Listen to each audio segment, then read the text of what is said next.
guys, today I'm going to show you how to make one of these utensil containers out of a tin can.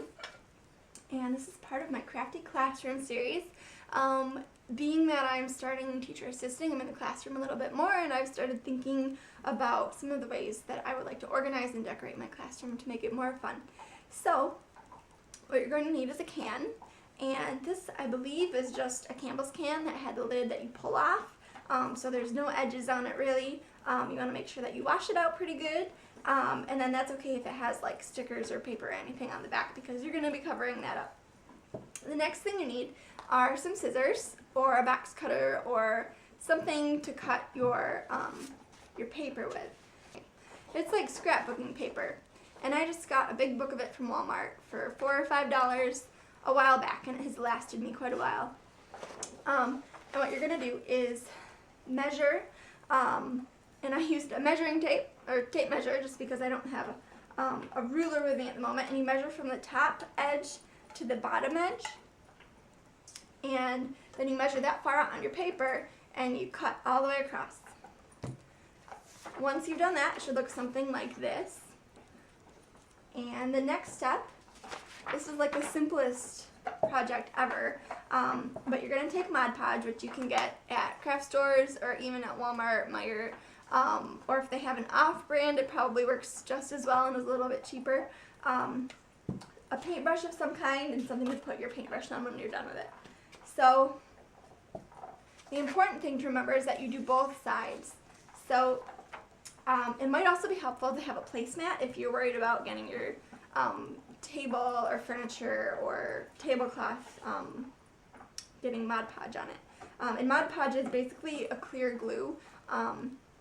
So what you do is you're going to take the Mod Podge, and I might actually even just pour this into the container, and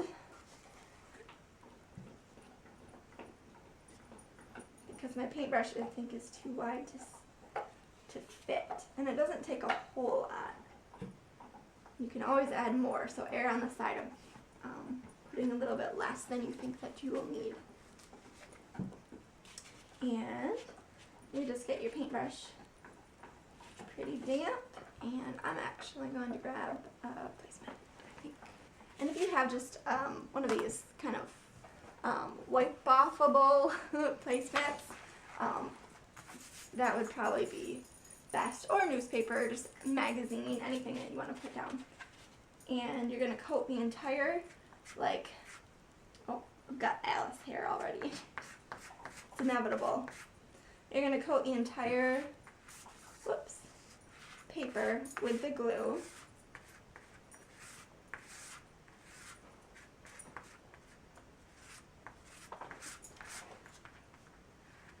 And then you're also going to coat the entire part of the can, so from the edge on top and the edge on bottom, and just cover it as best as you can.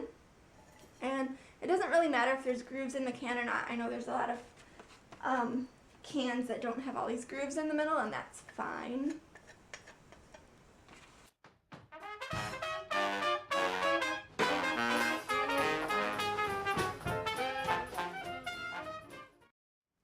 Alright, once you have both surfaces coated, and I think I actually missed the corner here, so I'm going to make sure I get that corner. Alright, and then you're going to carefully fit the paper on. I line it up with the top edge as best I can.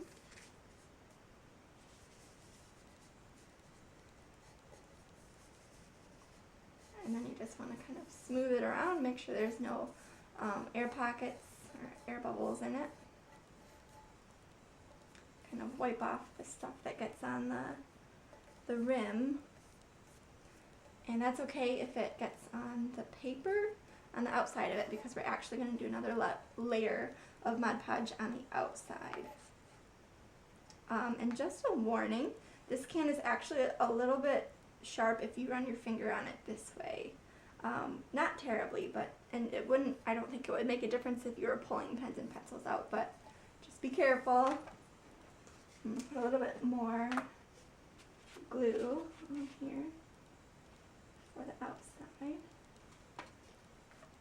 And the outside layer just kind of acts to also make sure your rim is wiped off. Otherwise your cap is going to be glued on.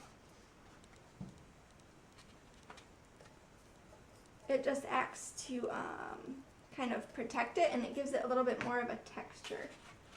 So I would start right on the crease, where you want to make sure the crease stays down, and then kind of go in different brush strokes in different directions.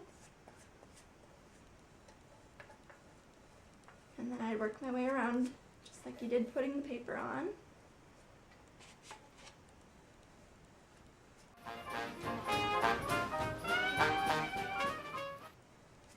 And if you use quite a bit of glue, your brush strokes will actually kind of become the texture.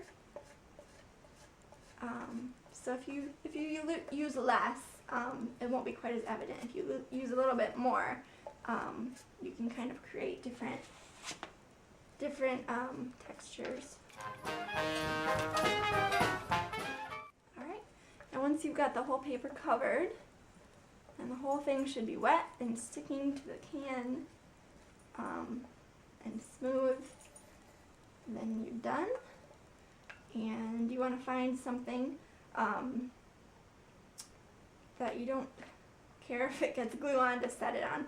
There shouldn't be too much glue on the base, but then you just let it dry, and then you're ready to put scissors in it, or pencils, or any kind of utensils that you want. I even have some knitting needles in one of these. So yeah, and for some of these, if you have extra ribbon, or I think this was a piece of a headband that I didn't like on a headband, so I took it off. You can like kind of dress them up and make little like accessories for them. But that's all for now. I hope you enjoyed my first Crafty Classroom video, and I'll see you again real soon. Bye.